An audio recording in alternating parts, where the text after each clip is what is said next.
নমস্কার বন্ধুরা, লিপিকা রান্নাঘরে আপনাদের স্বাগত জানাই।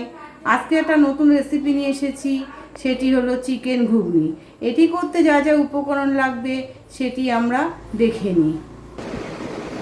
আমি চিকেন নিয়েছি 250 গ্রাম, টুকরো করা আছে এইভাবে।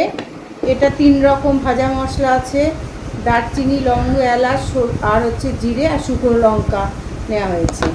চিনি নেওয়া হয়েছে, যতটা লাগবে ততটাই দেবো প্রয়োজন মতন। এখানে নুন আছে, এটা লাল লঙ্কার গুঁড়ো রয়েছে, আর এখানে এমনি লঙ্কার গুঁড়ো আর হলুদ রয়েছে। এখানে কিছুটা টমেটোর কেচাপ রয়েছে, এখানে রয়েছে আদা রসুন পেস্ট করা, এইখানে রয়েছে টমেটো এমনি কুচনো রয়েছে, আর এইখানে দুটো আমি পেঁয়াজ নিয়েছি এইভাবে কেটে খুব সুন্দর করে। আর আমি মটরটা দেখানো হলো না, মটরটা আমি সিদ্ধ বসিয়ে দিয়েছি, মটর আর আলু 500 গ্রাম। সেটা আপনারা যখন কড়াইতে রান্না করব তখন আমি দেখিয়ে দেবো আপনাদের।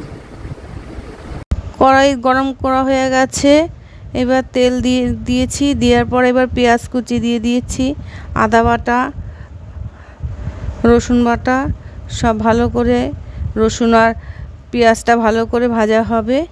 ভাজা হয়ে গেলে তারপর এক এক করে যা যা আছে দিয়ে দেবো। এবার টমেটো দিয়ে দিচ্ছি, পেঁয়াজ আর আদা রসুন বাটা হয়ে গেছে, টমেটো দিয়ে দিলাম, হলুদ লঙ্কার গুঁড়ো দিয়ে দিলাম।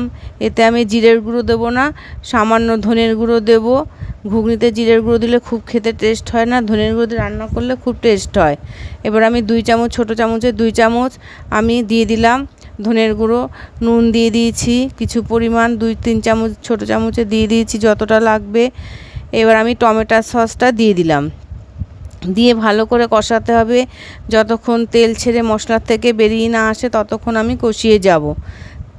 তারপরে এরপর লাল লঙ্কার গুঁড়ো আমি দিয়ে দিলাম। দেওয়া হয়ে গেলে এবার ভালো করে আরেকবার 2-3 বার নাড়বো। নাড়ার পরে আমি এবার মাংসটা যে আমি ধুয়ে ভালো করে ছোট টুকরো করে রেখে দিয়েছিলাম, এবার মাংসটা আমি ওর ভিতর ঢেলে দিলাম। ঢেলে দিয়ে যতক্ষণ মাংসটা সিদ্ধ না হবে ততক্ষণ আমি এরকম করে করে গ্যাস কম করে দিয়ে আমি আস্তে আস্তে রান্না করব। এই চিকেন দিয়ে ঘুগনিটা, মটর ঘুগনিতে রান্না করলে খুব ভালো লাগে খেতে। পরোটা বা লুচি বা রুটি সব খাওয়া যায় একসাথে। এইবার দেখুন হয়ে গেছে, আমার কষানো মাংসটা সিদ্ধ হয়ে গেছে। এবার মটর আলু আমি সিদ্ধ করে রেখে দিয়েছিলাম, সেই সিদ্ধটা এবার আমি ঢেলে দিলাম এর ভিতর।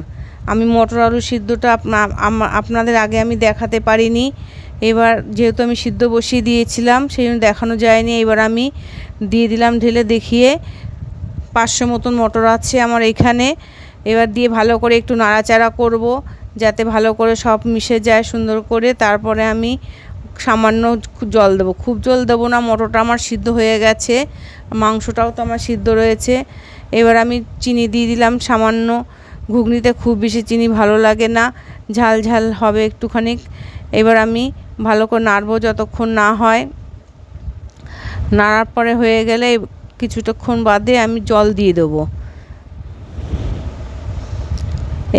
এইবার কিছুটা আমি একটা লেবু আমি চিপে একটু লেবু দিয়ে দেবো, আর একটু নুন দিয়ে দিলাম, একটু লেবু দিয়ে দিলাম, পাতি লেবু।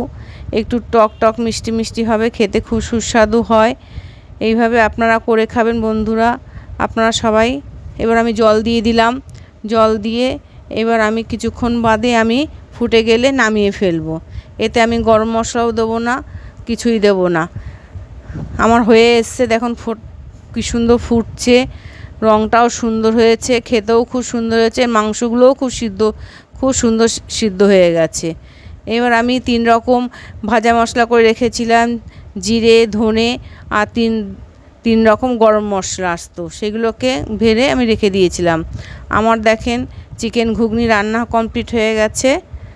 এইভাবে আপনারা করে খাবেন। ধন্যবাদ।